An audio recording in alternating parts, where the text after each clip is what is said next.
Welcome to Real People, Real Life, where everyday conversations lead to extraordinary insights. We're all about digging into the lives of regular people who've achieved success on their own terms. This is Real People, Real Life. And now your host, Ryan Shiro. I'm going to change gears, and this is going to be a hard left. So one of the things that we're going to get out of sales here for a minute. One of the things that we love to talk about. So you were with me during the whole, half of Trump's first presidency. Yeah. And then the debacle and the nonsense that happened, at the 2020 elections. Oh, yeah. And there were so many theories, proven or not proven, and was it stolen? What was there fraud? First of all, the fact is there's always fraud. Was it systemic fraud? And you hear from one side, this is the most honest election there ever was. Well, right there, when a politician tells me there, my skin crawls. Yeah. And the other side's, well, we've all this proof, we'll show it, we're not showing it. And it was interesting. But the one thing I like to point out is we had the highest show up rate. I mean, people were flocking the voting booths, mail-in ballots. Yeah. But two major changes is that over the last 4 years, they got a lot of legislation in place to properly monitor these voting areas and tighten up some of this mail-in ballot rules. And there were some great stories. There was that one, I forget what state, I was going to look it up before, so I'm not going to mention a state, but they had kicked out, they kicked out the Fox News and they kicked out the Republican monitors. Yep. And they ran to the judge and said, hey, there's a law, we're allowed to be here. The judge said, no, get him back in there. So I don't know how many hours passed. They come back in there and Fox News shows the voting machine and the two locks are unlocked on the voting machine. Oh, yeah. And they're like, what? It's unlocked? Yeah. And there was 31,000 ballots that they were... like the tape was broken, right? Yeah, and they had, but there was double locks that they're both in the open position and Fox News is shut in. So they ran back to the judge and the judge says, every one of those ballots has to be recounted. And that was obviously a swing state. So does that prove fraud? No. But it is suspicious as hell that they get kicked out and all these things happen. But more importantly, at the end of the day, the tally for Trump was what he got in 2020. Yeah. And hardly any, lower, obviously low popular vote, very little electoral votes for Kamala, and there's 15 million votes just missing. Yeah, from last election. Just gone. Yeah. 15 million votes, 15 million votes just gone. Yeah. When everybody's recording, lines, hours, 9-hour lines, mail-in ballots coming in like crazy, all of this stuff. So, again, just speculation, but things that make you go, Definitely. But what an election and what a referendum on the woke movement, on this nonsense. It's interesting. Bill Maher, who I never really followed him much, but, he's spot on. He says, I'm not the one that changed. He says, I've been saying the same thing ever since I've been sitting in this chair. And now when I look, I'm by myself, and the whole Democrat Party went crazy. Yeah. And that's not a quote. That's a paraphrase. But, and that's the idea. Elon Musk kind of says the same thing. I'm a Democrat my whole life. And what are your thoughts of how crazy, in a very short period of time, the ideology, the mind virus of the woke movement and this crazy overtake on rights, on censorship, pro-war, all of these things the left has been historically against. Yeah. All of a sudden are fully engaged in it. I mean, we can go, this can go for a long time, but yeah. How do you think that mind virus got so deeply implanted? What, in my opinion, it seemed like a short period of time. I feel like it was. Yeah, I don't know how it got there. it is definitely one of those things where I think, you have a center line and it's whether you're left or right. And it's like all of a sudden you're, the party moves further right or moves further left. But you hear a lot about like today's Republican is, 30 years ago Democrat or something like that. Right. And it just kind of, it shifts, but it's not huge. The shift isn't huge. There's a lot of overlap. But where I was going with that is over the last 10 years or whatever with the woke thing, it feels like the shift was drastic, really big, really quick. Again, don't, really know how that got there, but it is wild. I have a theory. It is wild to see how many people just, kind of like that listen or watch the news. It's all of a sudden that's their belief. It's like, what? How did that happen so quickly? And how did everyone all of a sudden just become this thing that, you hadn't seen really ever before? But love the go woke, go broke, Yep. mentality. Well, my never to be humble opinion, and with some fact behind it. Yeah. And I'll go back a little bit here. So when I grew up, the staple for the baby boomers and the silent generation, 5 o'clock news came on. Yeah. Then the national news came on. The morning it was the newspaper. Again in the night, and this was where, besides your neighbors who were listening to the same thing, this is pretty much where all your data came from. Yeah. A significant portion of it local. And, really much synopsises, unless you had the New York Times or something. Of course, if you had the ability to have the New York Times. Probably in a different neighborhood. Yeah, maybe. But people had them in California. People get those subscriptions. Yeah. And that was your main feed of information. Well, as you've seen, just by attrition of the silent generation and the baby boomers, the ratings are just going down and down and down and down and down. People aren't watching the evening news. Yeah. And of course, newspapers are a thing of the past. Those of you out there that know what a newspaper is. So obviously, I think that the powers that be about 10 years ago or so really saw the power of the internet.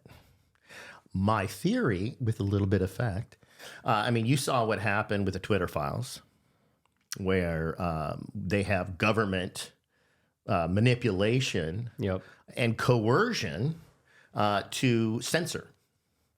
I think you're going to see this Pandora's box bust wide open, and you start seeing some of these big social media CEOs all of a sudden kowtowing over to Trump and talking to Trump, and but censorship was a big deal.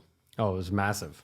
It's huge to a scale that I can't even imagine, and I think when that box gets fully opened up, it's going to be scary. Elon was asked, and again paraphrased, "Did you spend too much on Twitter?" He said there was no price. He says it's the end of democracy, and it was once he bought it and exposed what was going on, it was worse than he thought. Yeah, and I think Rogan and Elon and all talked about that, but if he didn't buy it and change that narrative and just flip that on its head, things would have gotten way worse, or just stayed the same and gradually gotten worse, and we wouldn't have ever realized what a massive government manipulation or free speech manipulation was going on. No, I think it's just the beginning too of the disclosures. Yeah, I think it's going to be pretty scary what we're going to find out. We'll see. I'm not hoping for it. I don't want to live in a world of censorship and where our thoughts are being controlled. That's the great thing about democracy, right? The idea that freedom of speech is being censored because you disagree with somebody. Right. And they're doing it in a lot of ways. They do it. Oh, you don't agree? It's hate speech. Right. There was a thing on the news I was looking through, I think it was X, these girls in high school, and they made these shirts, pro women's sports. The school called it hate speech. I saw that. What? Yeah. But I always think about, not always, but like I think about this frequently, like when did it change where we could have a conversation, a debate, whether it was spirited or not, you could have a debate on any topic. That was kind of the goal, even in school. Like, hey, debate why your stance is what it is versus the other. And now which moves society forward. Right.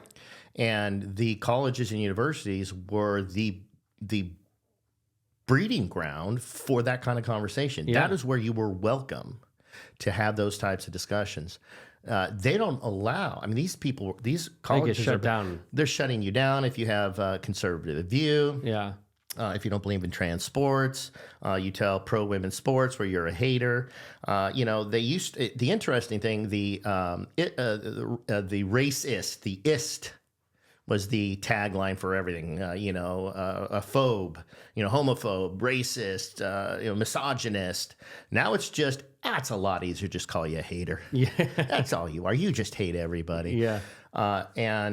It cracks me up. I saw this funny thing. A guy, Charlie Kirk, he does a lot of stuff. He's fantastic. Yeah, he does a lot of things on college campuses, and he's fun to watch. And this crazy woke college guy is just coming up, and he's breaking through the crowd, just going, "I hate you! I hate you!" And he starts turning around, and then Charlie Kirk's like, "Hey, what's going on? Yeah. Hey, come on, bring him back, bring him back." He's like, and he's just shaking. He goes, "Well, give him a microphone." Well, what's going on? He goes, "All you do is spread hate. I hate you." Yeah. And I just sit there going, huh? What? They don't hear themselves, and but it's scary because these are they're adults a lot of the times. Yeah. But we did see a referendum, a huge one. Yeah, a big college age turnout. And to Charlie Point, I think he's brilliant. His recall is great. He can talk about anything, and with the snap of the fingers, pull up, access in his brain the data, the information that he knows, which is fantastic. It's awesome to watch. But one thing that someone came up at one of those campus things, the kid, college age kid, "Hey, why do you think it's fair to talk to all these college students?" He's like, "I'm not talking to college students. I'm talking to voters. You guys are 18, right? Yeah, you're all voters. I'm just talking to voters. That's all we're doing here." And but it's such a different mentality. Yeah, the sharing of ideas. But I am finding encouragement with the Gen Zers. My son is Gen Z. Okay. Now you millennials, I don't know. I think you're a lost. No, I'm just kidding. Both millennials too. We actually, but they are really into the podcast and the Twitter, or I stopped calling it Twitter, X world. And I'm surprised. I actually had my son on the podcast, and I learned something. The critical thinking in it blew my mind for a young man. It was encouraging because that's the type of critical thinking I was taught. Debate was normal. Yeah. It was actually welcomed. Hey, grab a pizza. Let's talk about what's going on. And okay, well, why do you think that? And let the guy go off on why he thinks what he thinks. And okay, well, and we challenge each other for facts and this and that. And we all went away learning something. Yeah. We were opened. And you didn't have to agree with it. No, you didn't have to. But it was great. It stirred conversation, like you said earlier. It moved society forward, and it got us thinking about different ways to look at things and different perspectives that people have. And it was a welcoming environment to where you felt open to actually listen. Yeah. Rather than coming in there and just thinking about the next point to shut them down. And that's all you see. There's no discourse, and it's sad. But I'm cautiously optimistic. Same. With the direction. I was not 4 years ago. Yeah. I was very nervous about what was going on and some of the nonsense that they were talking about doing to businesses. Specifically, I paid a lot of attention to. But this is welcoming. I'm excited. I think the next year, 4 years for sure, but then over the next year when it's he hits the ground running, which it already sounds and looks like he is.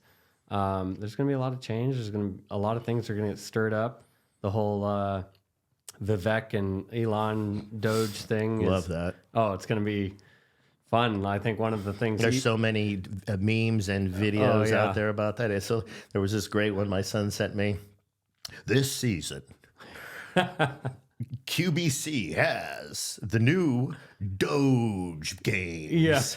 And then they do this artificial manipulation of all these government employees weighing about 400 pounds each, waddling out of the Capitol building. And so what do you do around here? Well, today, not much, but sometimes there's things to do. Yeah. And I think Elon said there's some 275, give or take, government agencies. Like, no one, he said he'd be surprised if anyone could name all 275. And what are they doing? Who knows? Well, I read something, and I can't quote the source, but so I won't mention actual percentages, but a significant percentage of the stay-at-home order is still in place for government employees. That these buildings that they're still upgrading, are empty. Putting millions and millions of dollars into renovations, are empty. There's nobody there. Yeah. And they're still collecting paychecks. It's scary. Yeah. So I'm excited. I think anyone that trusts the government has mistrust. If you've seen like where your tax dollars go, or if you've ever, I think for a lot of Gen Zers too, like, have you looked at your paycheck and seen where your money is going? Because you're not getting it. They're not. And when in the pool, you don't notice the temperature change, right? Right. And so they've been in the pool of these high taxes for. That's all they know. That's all they know. Yeah. They start lowering taxes down. And one of the things they'll learn to love is capital gains, which they were completely going after, which was crazy. You know what was really encouraging, because I live in California, is that it went purple. They say officially it went purple this election cycle. Yeah. Which is, the last time it was even close to red was in the Reagan years, correct? I think so. Yeah, I was thinking the same thing. And when you look at the heat map, it's pretty much all red. Of course, Los Angeles, San Francisco has a huge population, but it's crazy how many counties flipped. Yeah. And they're just tired of the dictatorial control and the invasion. We in California feels it firsthand coming across the southern border. It's outrageous, and and these other small states now around the country are starting to go, complaining. I got 25,000 illegals in our town. It's like, that's in an hour here. You know, they're just pouring across. So it's going to feel safer. Here, I know that one of the things that the Supreme Court did recently, a couple of years ago, challenging some of the Second Amendment laws. Yeah.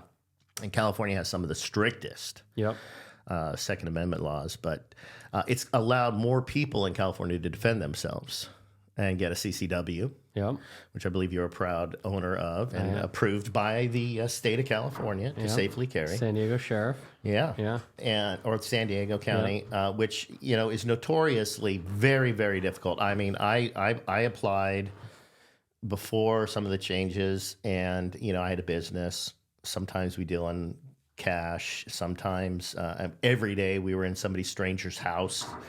So all of our calls were at a person's house that we did not know. And they said, no, we don't feel you need it. Why? Well, we just don't feel that you need to defend yourself. Yeah. Denied. Oh, by the way, we're going to keep all your fees. Yep. Thank you.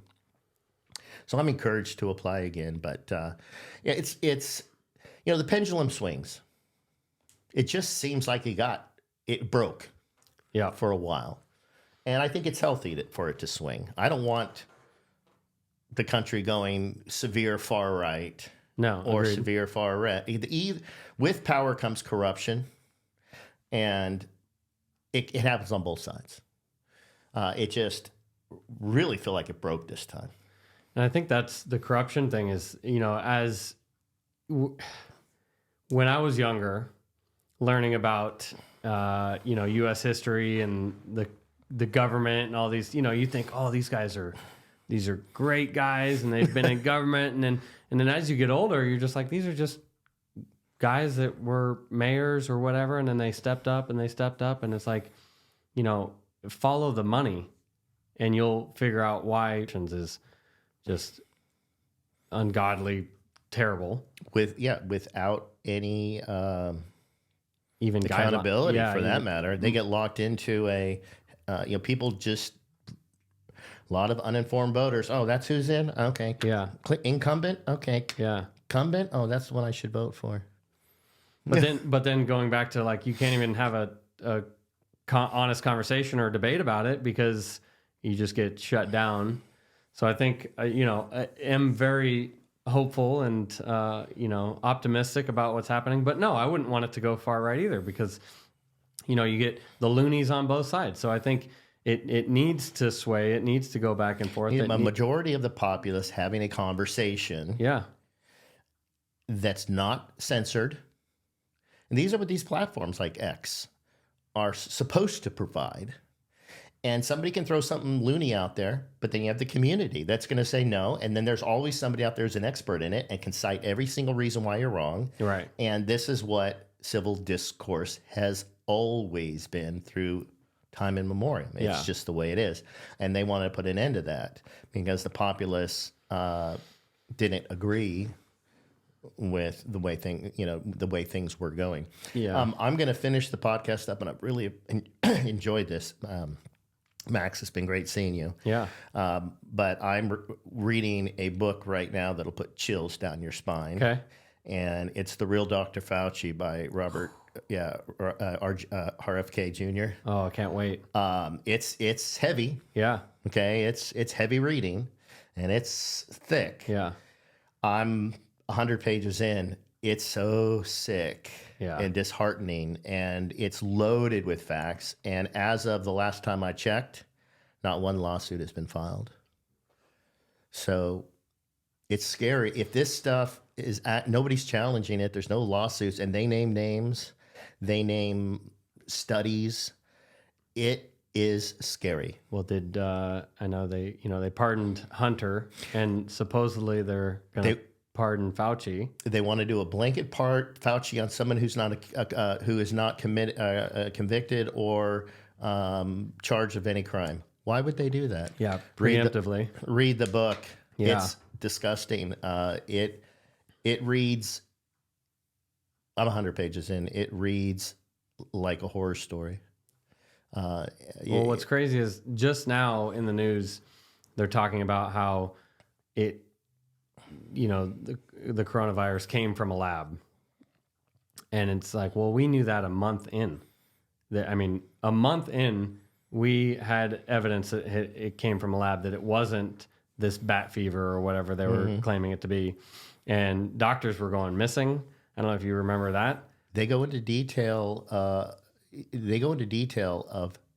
a lot of scary things is all I'm going to say. Yeah. I will have, when I finish this book and I read it 3 or 4 times, because there's so much to digest, it's scary. Yeah. And the fact that nobody has filed a lawsuit saying this is misinformation, nobody said this is libel, nothing, because it's so well backed up. And they ostracized some of the best medical minds in the world. That's the scary part, in the world. Yeah. And threatened, in some cases, took away their medical practice. Silenced them. Silenced them if it didn't comply to the narrative that the NIH and all these were pushing. Yeah. And it just goes back to follow the money. When you follow the money, and I encourage everyone, if you want something, well, if you want to sleep at night, don't read it. Don't read it. I do. I have been curious about kind of the RFK Fauci, relationship, and I am curious to read that, so I'll pick it up. There's no love between them. RFK is a big. He has a big problem with big pharma, and you can see why. Yeah, it's very clear. I'm very excited for RFK. I think one of the coolest things about this election cycle that I don't know if I've ever seen, and maybe you have, but I don't think it's happened, where Trump came in and he said, I'm going to pick my team and announce my team preemptively. And so it was very cool, leading up to the election. A month before, we knew RFK, we knew Elon, we knew Vivek, we knew Tulsi Gabbard, all these people that are just killers, like awesome. And all formerly Democrat, most of them, right? Yes, which is crazy. Yeah, well, because it's not a party. Right. It's the ideas that these people have to bring. I don't agree with RFK on some things. I don't agree with my wife on everything. But I back him. I believe I'm in alignment when it comes to big pharma. Yeah. I actually have personal experience with that with my practice wife. And then with the health of America, I decided this year to get healthy because I started doing a deep dive. Yeah, you look great, by the way. Well, thank you. You want to talk about it? You have a couple hours to talk about how good I look?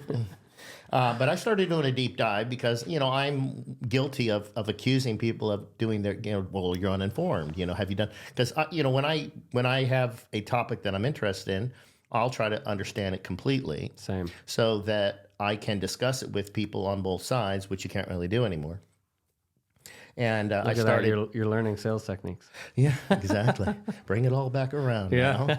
Now. Let's bring the weave in. Yeah. And and I just started the things I was learning from really boring papers, and then also well written people, and then some podcasts, and then doing my own research just shocked me. Yeah. Things that I just thought were normal. Have you? I don't know how far down the rabbit hole you've gotten with. Pretty far. Have you done some like biohacking stuff? Dave Asprey, have you gone there? Not that deep. Okay. I've just started. Like, give me some examples. Okay, so Dave Asprey, he started the biohacking movement. I don't know if he actually started it, but he was definitely one that led the way. But just talking about how you need to eat grass-fed, grass-finished beef. And because a lot of what the FDA says, like, hey, you could buy grass-fed beef, right? But it might only be grass-fed for 6 months or a year, and it'll qualify for grass-fed, but it could be fed grain the rest of its life or the last year or anything like this to fatten them up. It's cheaper to feed grain to cows. And then really what you want to look for is grass-fed, grass-finished, but pasture-raised, and that way, they're out free range. But he goes through all the studies of like the actual nutrients that you're getting from beef over, protein, beef over, let's say, fake protein or anything like that. But then also the difference between grass-fed, grass-finished versus, grain-fed. And it's crazy how everything that we've learned our whole lives about food pyramid, about what you should eat, what you shouldn't eat, it's been lies. It's been follow the money. It's been corruption. So I'm glad you've gotten into it because over the last year and a half, I've definitely gotten into eating healthier. And when people say eating healthier, they think, eating more vegetables and, things like that. No, more beef, more protein, more butter. Good fats. Grass-fed, grass-finished butter, and not cooking with oils as much because oils... Or certain... And if you do, use certain oils based on temperatures and things like this. Right, but even learning more about oils, even let's say avocado oil that has a high smoke point, well, it starts to have degradation before the smoke point. Even so, when you introduce heat to oils... it starts to kind of get rancid, supposedly, before you even get to that smoke point. So it's better to cook with ghee or tallow or something like that. We do a lot of butter. Yeah. Unsalted butter. Yeah, good butter is good for you. So, well, we started looking at it because good friends of ours in Phoenix, we were having dinner, and she's been unhealthy, not sickly. But, she's suffered, normal things people do that are considered normal aches and pains. But the thing that caught my attention, and she said, we're all organic now. We don't drink anything out of plastic. We use everything grass-fed, the whole thing. Yep. Yeah, but all organic. So they're big organic people. Well, okay, well, we enjoy that organic. You know, crazy. You know, I don't care. It's beef, right? And then I've suffered my whole life with acid reflux, severe acid reflux. My mom and my brother suffered, and I've been on a pill for 25 years, a daily pill. And she says, I just eat all organic, water. You know, they don't do sodas I don't do sodas either. Yeah. But and then these supplements, but these probiotics that she was getting, and some supplements, and I don't have to take my acid reflux. She says, "Here, I'll give you some of these supplements," and I told her, "Well, that's not going to work." She says, "Well." I said, within 3 days, I promise you, I'm going to be in the hospital. It's not that bad, but I can't lay down. If I lay down, it actually burns my ears. Yeah. 3 days go by, 4 days go by, 5. Well, it's been over a year. Hell yeah. I haven't taken any of these medicines, and we've decided we'll go for a year. So we're not on a diet. We're just eating good, organic, grass-fed beef, chicken. We do a charcuterie, a nice little charcuterie. Sometimes that's dinner, because it's interesting. Your appetite goes way, way down. We get these really nice organic cheeses, and it's fun. You go shopping for it. It sounds, just saying it sounds, oh, you're so, but no, you're not spending money on all this other nonsense. Yeah. Well, and one thing, so it was kind of beginning of the year, I wanted to buy local. Love supporting local business. Love, just kind of that mentality. And so we started searching for a lot of, eggs and milk and, beef and things like that. And so I've tried a handful. Actually, after this, I'm going to stop by the farm and get some eggs and get some milk. Always thought to your point about having like acid reflux, I always thought I was lactose intolerant. I'm not. That just because I was drinking pasteurized milk, and the pasteurization kills all of the nutrients, the probiotics that are in the milk that allow you to digest it.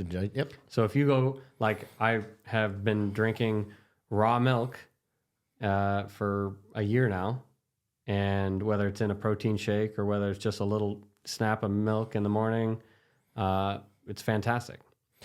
It's crazy. The processing of our foods has destroyed the nutritional value. Yep. And I can say that specifically without trying. I feel I'm on no medications. Yeah. I've lost 60 pounds without being on a diet. I'm eating like a king. Yeah. I'm eating the best foods that I can find. And it is, I'm 52 years old. I feel literally 15 years younger, and I'm not exaggerating. I've got the energy. I have no aches and pains. And so now I'm a big proponent of, wow, let's start. So I started digging and started to see how this stuff came across, follow the money. It's scary because the cigarette companies merged with the food companies. Biggest, at the time, the biggest mergers and acquisition in American history. And that's when the food pyramid came out. Have you listened to the Tucker Carlson Means siblings? No. Casey and Callie Means. One's a doctor and one is a former lobbyist for like Big Pharma and I think Coca-Cola or something like that. And they get into this, and it's wild how, to your point, like all of a sudden, I think the food industry was kind of struggling or something like that. And so they brought in tobacco, and, I'm paraphrasing here, but he's basically like, tobacco. Oh yeah, we know how to make things cheap and addictive. And so they built the food pyramid with Quaker, and it's just all a lie. It's upside down. It's completely upside down. Yeah. And when you look at diets historically, it makes no sense. Yeah. Yeah. All of a sudden we went away from butter and went to margarine, like what? So yeah, and the attack in the 80s, the attack on fat. Oh yeah, biggest lie ever. Fat free, fat free, fat free. Don't eat fat. It's going to make you fat. Well, and so now I'm digging into the whole cholesterol thing. I don't know. Have you gotten into I that? have dug very deep in this, and this is so I understand most people don't even know what cholesterol is. Cholesterol is a fat it's a lipid necessary. So if you go back into basic chemistry, you learn that like for like dissolves each other. Okay. So glucose is not able to get into the mitochondrial, penetrate the fat layer of the cells and get into the mitochondrial area, which is your energy engine in your cells. So the transportation, the little car that transports these glucose energy molecules to get them into the cells is cholesterol. And you need these little cars. I started doing some research. Well, what percentage, and I checked everywhere, and I looked all over the place for months. I said, what percentage of cholesterol comes from the food you eat? At best, I could find negligible. Negligible. So then I started to learn how the process worked. And I said, well, wait a minute. Your body produces most of your cholesterol in reaction to the level of glucose in your system, which is a function of breaking down carbohydrates. You mean your cholesterol isn't coming from the grease on the pizza, but the bread itself is what I thought. That's about as deep as I've gotten, because now I'm starting to look at, okay, wait a minute. Grease, fat, butter does not produce glucose. It produces ketones. Ketones can go through the blood barrier, no problem. Doesn't need cholesterol to move ketones through your body and get it into your energy mechanism. Yep. Okay, well, so take the butter, fat, all the lipids out. Those are out. That's not causing high cholesterol. And when I start to realize that cholesterol, the whole purpose for it is to transport glucose into through the fatty wall of the cell to the mitochondrial engine of your body. And it's a response. Your body will produce it as a response to the amount of carbs. Yeah. And do you disagree, or that's as far as I've gone down that rabbit hole? That's kind of the basic knowledge that I have of it. And, I think a misconception, or so we've been told, is that you need to lower your cholesterol levels, right? And it's almost, you don't want, I don't know this for a fact, you don't want overly high cholesterol, but at the same time, 30 years ago, 300 or whatever, 30 to 50 years ago, 300 cholesterol was fine. It was good. And I think that what we're missing here is you need cholesterol to act as a barrier. Like it basically protects your brain from disease and cancers and things like that. But it's a total misconception of where you actually get the cholesterol from. That's the lie. That's the lie. And it's always like, lower your cholesterol, lower your cholesterol. And it's like, well, A, you're telling me to stop eating meats and fats to lower my cholesterol, which doesn't make sense. Not at all. And B, you're trying to get me to lower my cholesterol, but then everyone that has super low cholesterol ends up needing some sort of pill or medicine, eventually to Here, you need to supplement. be on they use statins as a prophylactic. Right. Hey, just take this. Yeah, just take it as a prophylactic, just as maintenance. Yeah. It's what? Yeah. Oh, and you need, every time a doctor said my cholesterol was high, first thing, so you need to stop eating fatty foods. You need to stop eating meat, red meat. Oh, it's terrible for you. Greasy foods are terrible for you. And so when I dig into it, I realize, well, wait a minute. That's not where cholesterol That's not even where it comes from. Yeah. And everyone do their own research. Find out what percentage of the food you eat comes, the cholesterol from the food you eat. And here's where the ambiguity is. When there is a percentage, they don't specify it's coming directly from the food, but it's the food you eat. So lower your carb intake. Guess what's going to happen? You'll find that you're in my personal, I'm on a very low carb diet. Hardly eat any carbs. And if they are, we try to use European grains, European bread, because our grains are illegal in Europe. They can't eat. There's no such thing. Celiac disease, which is gluten intolerance, is very rare. Yeah. The actual disease is super, super rare. But everyone's gluten intolerant here, or they have they can't eat bread. Well, that goes back to follow the money. Mm-hmm. Where has our, agriculture and everything, our food production gone over the last 30 to 50 years? It's like, hey, what are they spraying on our vegetables? It's all petroleum-based products, right? All these things. You just start digging in. It's like, man, everything. Yeah, this rabbit hole, it goes deep. so deep. And, you go back to the saying, ignorance is bliss. Oh, yeah. And there's so many people out there that just have no idea. Have you gotten into salt yet? No. Hey, man, I'm only 1 year into this. I'm already can't sleep at night. Yeah. I'm reading the RFK book, right? But, Yeah. It gets crazy. It does. I think I'm going to take this podcast and break it into 2 episodes. Okay. Because they're two diametrically, they're not diametrically opposed, but I think I can get 2 good episodes out of this. There we go. And boy, we've almost gone 2 hours. I've had a blast. Easy conversation. Well, yeah, it has to be kind of like in sales, bringing it all the way back around. Yeah. You have to be genuine. Yeah. And you have to listen and take a vested interest in what the person is saying, have some feedback. And it's also nice to have somebody that you can, bat the ball back and forth with. A little banter is always A little good. banter is always good, yeah. All right, Maxwell, thank you for coming out. Yeah, thank you for having me. You've been listening to Real People, Real Life.